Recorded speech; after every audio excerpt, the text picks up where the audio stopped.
প্রায় দেড় যুগ পর ঐতিহাসিক ডিআইটি মাঠে ফতুল্লা থানা বিএনপির সমাবেশ অনুষ্ঠিত হবে। রাষ্ট্র কাঠামো গঠনে বিএনপির ভারপ্রাপ্ত চেয়ারম্যান তারেক রহমান ঘোষিত ৩১ দফা জনগণের দোরগোড়ায় পৌঁছে দিতেই এ সমাবেশের আয়োজন করা হয়েছে। সমাবেশে প্রধান অতিথি হিসেবে উপস্থিত থাকবেন নারায়ণগঞ্জ জেলা বিএনপির আহ্বায়ক অধ্যাপক মামুন মাহমুদ।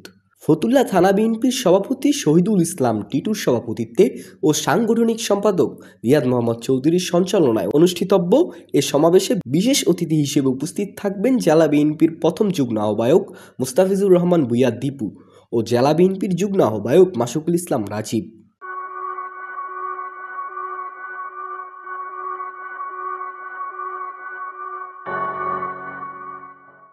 জানা যায়, স্বৈরাচার শেখ হাসিনা সরকারের শাসনামলে নারায়ণগঞ্জ ৪ আসনের সাবেক সাংসদ গডফাদার এ.কে.এম. শামীম ওসমান ও তার সন্ত্রাসী বাহিনীর ভয়ে দীর্ঘ ১৭ বছর ঐতিহাসিক এই মাঠে সমাবেশ করতে পারেনি বিএনপি।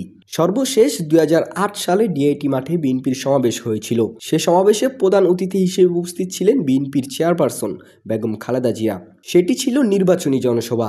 এরপর আর থানা বিএনপিকে কোনো ধরনের সমাবেশ করতে দেয়নি আওয়ামী লীগ। প্রায় দেড় দশক পর ডিআইটি মাঠের এই সমাবেশকে ঘিরে বেশ উচ্ছ্বাসিত বিএনপির নেতাকর্মীদের মাঝে বিরাজ করছে উৎসবের আমেজ। সমাবেশকে সফল করতে থানা বিএনপির পক্ষ থেকে সর্বোচ্চ প্রস্তুতি সম্পন্ন করা হয়েছে। প্রতিটি ইউনিয়নে করা হয়েছে প্রস্তুতিমূলক সভা। ৫টি ইউনিয়নের ৪৫টি ওয়ার্ডের বিএনপি ও অঙ্গদলের নেতাকর্মীরা নিজেদের উপস্থিতি জানান দিতে প্রস্তুত রয়েছে বলে জানিয়েছেন দলটির একাধিক নেতা।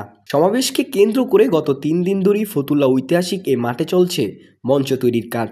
ব্যানার ফেস্টুনে ছেয়ে গেছে পুরো ফতুল্লা। সাইনবোর্ড থেকে শুরু করে বক্তাবলী, কাশীপুর থেকে শুরু করে পাগলা সব এলাকাতেই জোরে সোরে চলছে প্রচারণা। ফতুল্লার মাটি ৩৬০ আউলিয়ার অন্যতম অলি অর্থাৎ শাহ ফতুল্লার মাটি, এবং যেই মাঠে দাঁড়িয়ে আমরা আপনাদের সাথে কথা বলছি, যে মাঠে জনসভাটি হবে, এই মাঠটি ইতিহাস এবং ঐতিহ্যপূর্ণ একটি মাঠ, ফতুল্লা ডিআইটি মাঠ।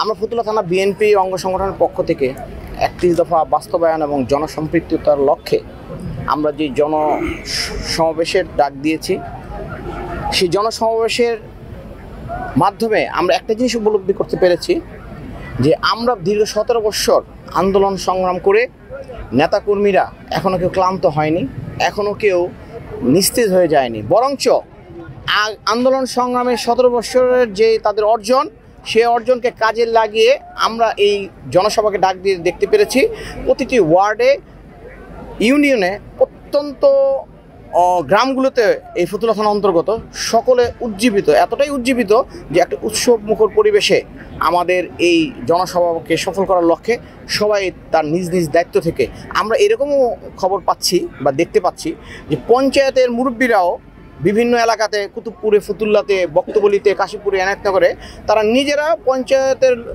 কমিটির লোকজন তারা নিজেরা মিটিং ডেকে এই সমাবেশে আসার জন্য তারা নিজ উদ্যোগে আমাদেরকে অবগত করছে। এতে বোঝা যায় যে মানুষের মধ্যে বিএনপির এবং এই জনসভা নিয়ে মানুষের মধ্যে একটা পজিটিভ সাইন বা পজিটিভ ধারণা আছে। আমি নিজে অনেক উজ্জীবিত। আমার এই কারণে উজ্জীবিত, আমাদের যে ফতুল্লা থানা অন্তর্ভুক্ত 5টা ইউনিয়ন, ৪৫টি ওয়ার্ড অন্তর্ভুক্ত, 5টি ওয়ার্ড, ৪৫টি ওয়ার্ড এবং 5টি ইউনিয়নের নেতৃবৃন্দরা আপনার এই জনসভাকে ঘিরে যেভাবে তারা প্রস্তুতি নিয়েছে, এটা দেখে যেমন আমি অনেক আনন্দিত এবং খুশি যে আপনার বিগত ১৭ বছর পরে আজকে আপনার এই ডিআইটি মাঠে, ফতুল্লা ডিআইটি মাঠে এত বড় একটি জনসভা হতে যাচ্ছে।